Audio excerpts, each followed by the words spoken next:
All right, my next guest tonight is a founding member of the Red Hot Chili Peppers. Starting tomorrow, you can see him in The Big Lebowski. Please welcome Flea.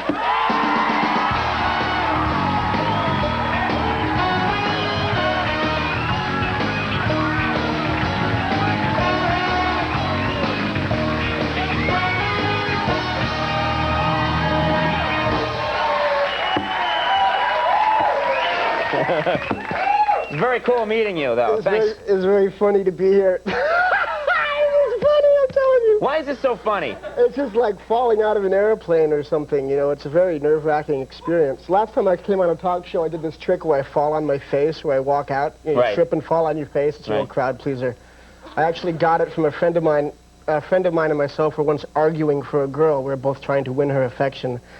And that's a sweet way to say it, too. I was sitting there with her, you know, telling her poetry and how beautiful her eyes were and whatnot, and he came and just tripped and fell on his face and cut his head open, and, you know, she fell in love with him. She just loved him. Yeah. And that man's name was Jerry Lewis. Now, I'm curious about something, because you're famous. You're so famous. I'm hugely famous. Guys, you're very famous for being an amazing showman.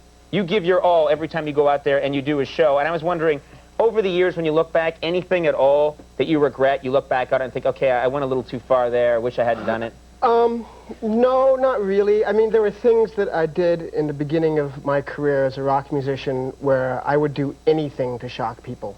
And in the course of that, I definitely hurt people's feelings and did things that I wouldn't do now that I've become a more mature man.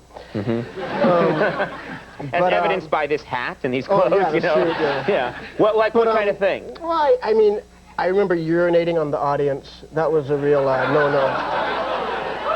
Yeah. That tends to take the pep out of a crowd. It's it's you know, it's art and action coming together. Yeah. Well, I know you guys are famous, and I just want to know for the sock idea. Oh, the being sock completely naked and placing a sock strategically on a part of your body to cover yourself. And I was always wondering, where did that idea come from? Like, who had the idea, hey, I know what's great for a photo, or let's play with just a sock? Well, it's something that we were doing around the house long before we took it to the stage. And was it an accident? Did you just like, no, where did I put that sock? And hello! No, like, hey, Mom!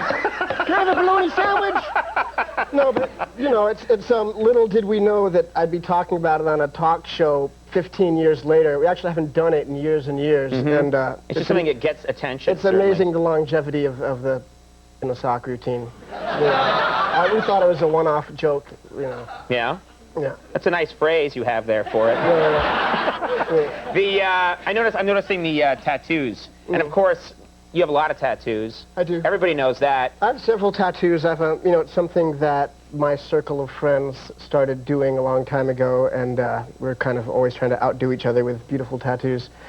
But the finger tattoos, they're another story. I mean, fingers are one step away from neck and face, and once you get finger tattoos, it's kind of a jailhouse sort of thing, you know, and I notice since I got the finger tattoos, when I go into the liquor store, into any store, you see the people behind the counter sort of reaching under for the alarm button there, getting ready, and you see the ladies kind of tightly gripping their purses. And is it the tattoo or the fact that you're walking in only wearing a sock that well, the sock is nothing. I mean, whenever the Chili Peppers play in Europe, I usually play stark naked, which is this is a good experience. Do you ever just, I mean, you must be just so comfortable with your body that you're just out there and you're playing in front of thousands of people naked. Do you ever just stop and suddenly kind of realize, oh man, I'm naked, I'm completely...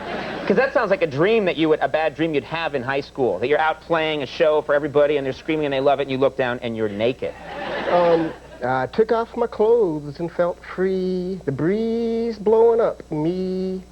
No, it's just a thing. That's a charming ditty. It's an old sea shanty. Hold on, wait. I can't take credit for that ditty. Whose ditty is it? It's a Captain Beefheart ditty. Oh, okay. Yeah, I can take You're a big fan of Captain Beefheart. Yeah, I love Captain Beefheart. He's the greatest. As a matter of fact, it's just a sad thing today that someone like Captain Beefheart just can't get heard because of the fast food media culture, the way music is presented through MTV and stuff. There's no search. Kids, you gotta search for music. You can't take what you get on MTV. You have to look and find what you want to hear. You know, there's kind of sad. But yeah, Well, I mean, I know you have a daughter, a young daughter. What happens when she's playing the Spice Girls and you walk by the room? Do you go in there and start yelling at her? Well, actually, I told her that I'm joining the Spice Girls, Papa Spice. Papa Spice? Yeah. Okay. Yeah. And that horrified her. And that made her stop. Yeah. Well, when I sing the Spice Girls, she cringes because that's what I do. I embrace it. When you have a fear or an insecurity or something you hate, you have to embrace it and love it to death. That's true. They say that that conquers your fear. Yeah, so that's what I do with the Spice Girls. We have to get to the big, that's your big fear. For other people, it's crashing in an airplane or catching on fire. For you, it's the Spice Girls. We got to talk about The Big Lebowski. Oh, yeah. Well, you're in this movie, which by the Coen brothers, who are probably my favorite filmmakers. I love them. I would say, well, for American filmmakers, I'd say they're probably, in the top 1 or 2 filmmakers, and since there's 2 of them, that covers it. But they're amazing filmmakers, and I was very fortunate to be asked to be in their film, and also to work with such a superb actor like Jeff Bridges and the rest of those guys. But when I did the film, I worked for about 12 or 13 days or something, and I thought I was doing this really special part, and I played German, so I went to a dialect coach, and I prepared, and I was really ready for it, and all those days, and I saw it the other night, and it's kind of like if you blink, you miss me, so... Well, we have a clip. We have a clip. Yeah. Are you in the clip? I'm kind of ashamed of the clip. What's the clip? The clip is the bathtub scene. No, I'm happy to be in it, but you can show the bathtub We show the clip, right? It took days to do it, but it's, Well, let's see you and look carefully, because Flea is in there somewhere. Don't this look clip from The Big Lebowski. Take a look.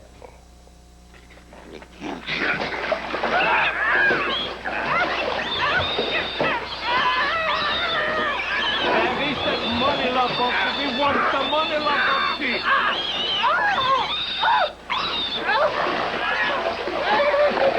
You think we are kidding or making with the funny stuff?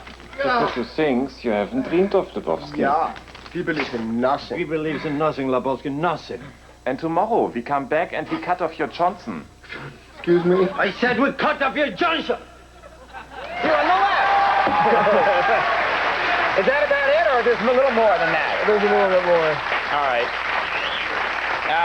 Well, The Big Lebowski opens tomorrow, and Flea is over there on the left. And we also want to watch for your solo album, which is coming out soon. And you're going to do a duet with your daughter, is that right? I am, yeah. That's very cool. Yeah, I'm sorry. I'm on the eve of recording my solo record. It's actually not coming out soon, but it's something I'm real excited about. It's a record of melancholy, kind of sad songs. And if this is any hint, I played some of them for my friends the other day, and they're these real sensitive songs. I'm sad and sensitive, and I have a lot of feelings. And those the actual lyrics? No. Because you got a problem, yeah. But they started laughing at me. So I don't know what that means, but I'm really proud of this. Embrace your fear, my friend. That's Embrace failure. That's what I'm doing. Flea, it was very cool having you on the show. Thank you. So much for coming by. Thanks Best of luck with the movie and with the album. Come back sometime. Thank you. Flea, everybody. We'll take a break. We'll be right back with Kevin Brennan. You can say